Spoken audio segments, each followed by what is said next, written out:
Hey guys, it's Jesse, founder and head coach of Central Athlete, and I'm here with Stephen Fritsch, senior coach, and today we are talking about why training intensity matters.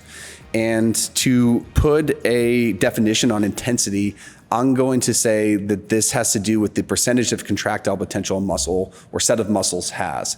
So the highest intensity would be obviously 100% if we're lifting a 1 rep maximum lift.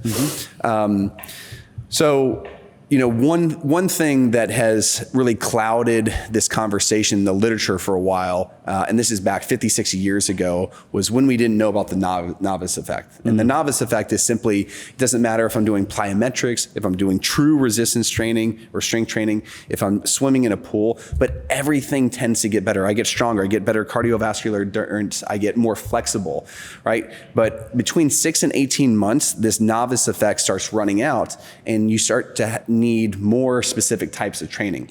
So I wanted to have a conversation about why we feel like resistance training and specifically training intensity carries a lot of bang for buck, meaning it crosses over into multiple favorable adaptations within the body. Right. And I'll kind of start this off with one is, there's something called motor units, right? And so motor units are essentially muscle fibers that have to fire. And so when I contract my muscles like this, right, it's very easy, right?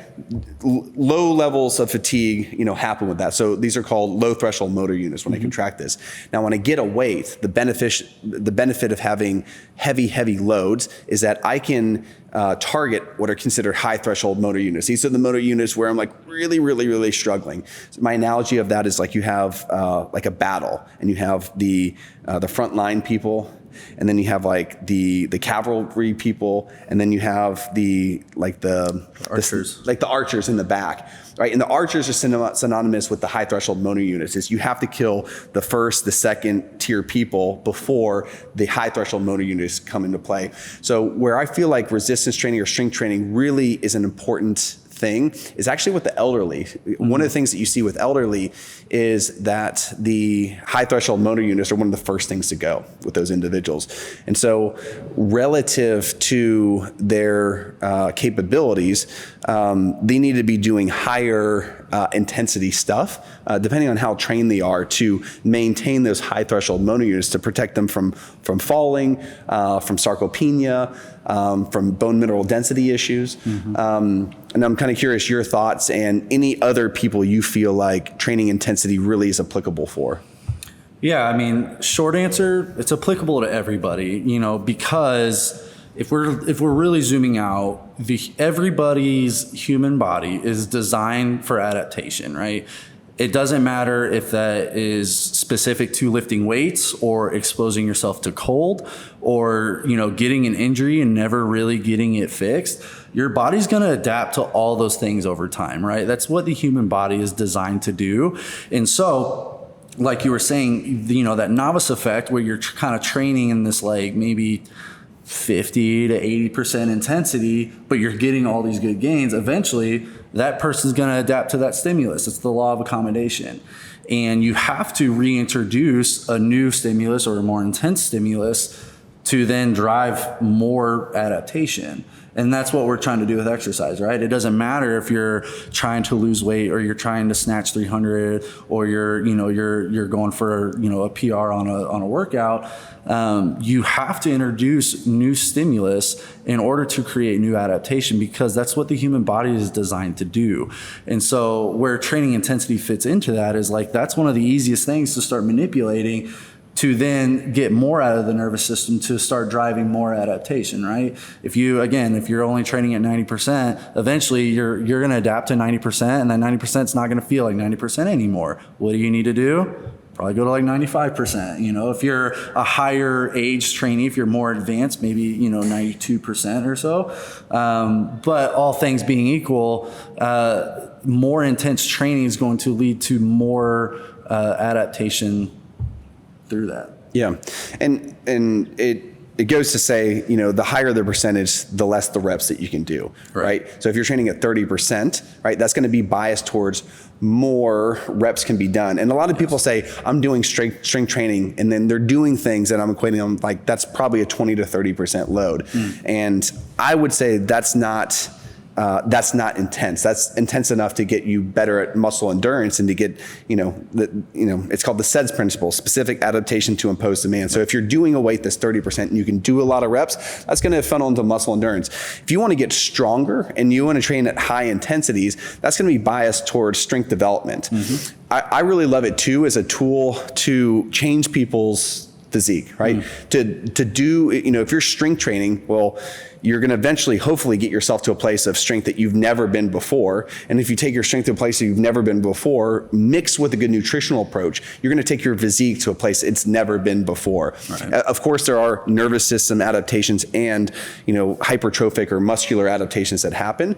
But you're going to possess a piece of those muscular adaptations. And I do see, at least from my own experience, with clients and really myself, I noticed that when I really start biasing heavier stuff, I start to see my body change in ways it really hasn't changed before. Right. And just I think a good little piece with that is that's a very systematic, it has to be a very systematic approach, right? You can't jump from, I'm doing 5 reps at 70% and now I'm going to try 5 reps at 90%, you want to kind of systematically work your way to it, but that whole process is going to just keep creating adaptations. You're going to keep learning about yourself. You're going to keep progressing in whatever you're doing. You're probably, again, with a good nutritional approach, you're probably going to make progress in physique. So it's like intensity is kind of the thing that if you systematically introduce more intense contractions, more intense sets, whatever, you're probably going to get better at whatever you want to do. Yeah. And that just carries the theme of it's like with investing, one of the critical themes is compound interest. Understanding compound interest is you have to know that principle. And so with health and fitness and specifically, moving your body, progressive overload is that theme. It's just what you're talking about is yes, you could go from 70 to 90%, but you need to progressively increase the amount of stress. And that can be shorter rest times, higher times of retention. But one of the critical ones is raising the intensity over time. And you need to be challenging homeostasis more and more and more over time as we get stronger. That brings us into a whole nother conversation that we don't need to go in there. And that's where I feel like sometimes it's not the body, the most challenging thing is not the body doing it. It's like the brain. The brain's like, oh my gosh, I remember when I was still back squatting 135 and now, I think I've seen you squat over 600, maybe 620 on a trap bar, safety squat bar. If your brain's still stuck in that 135 is a lot of weight and you're 600, that's the mountain to climb, but I digress. Right. Yeah. The only thing we need to say is exercise really isn't meant to be easy. You have to progress it. It has to become hard at some point if you want to do anything with your physiology or your performance. And so it's a very necessary piece for any sort of progress that you want. Yeah, that's been my hardest aspect with training for long periods of time is just swallowing the pill that it doesn't get easier over time. It actually gets harder because you get just better taking worse amounts of struggle and whatever you're doing to your body at the time. But again, compound interest is everything, right? Something I tell my clients a lot, especially those who kind of get into the weeds and they're like, oh, why am I doing this many reps versus this many reps or this bar versus this bar? And at the end of the day, it's about accumulating deposits. It's about compounding your interest. It's not always about doing it perfect or doing the best movement, doing, the best exercise or whatever. It's about just doing it and progressing it. And that accumulation of deposits is what leads to success. No one ever continues to accumulate deposits in anything ever and isn't successful. If you consistently try in anything ever, you're going to compound interest, you're going to get better at it. And that is the defining aspect of success in fitness is accumulating deposits, progressively moving toward more intense contractions will lead you to more performance, better performance, and better physiology. Thanks, guys, for joining us for another conversation about training intensity. If you want to learn more about Central Athlete, check out our website, our Instagram, or just watch Steven lift on Instagram. It's pretty entertaining. Thanks, buddy.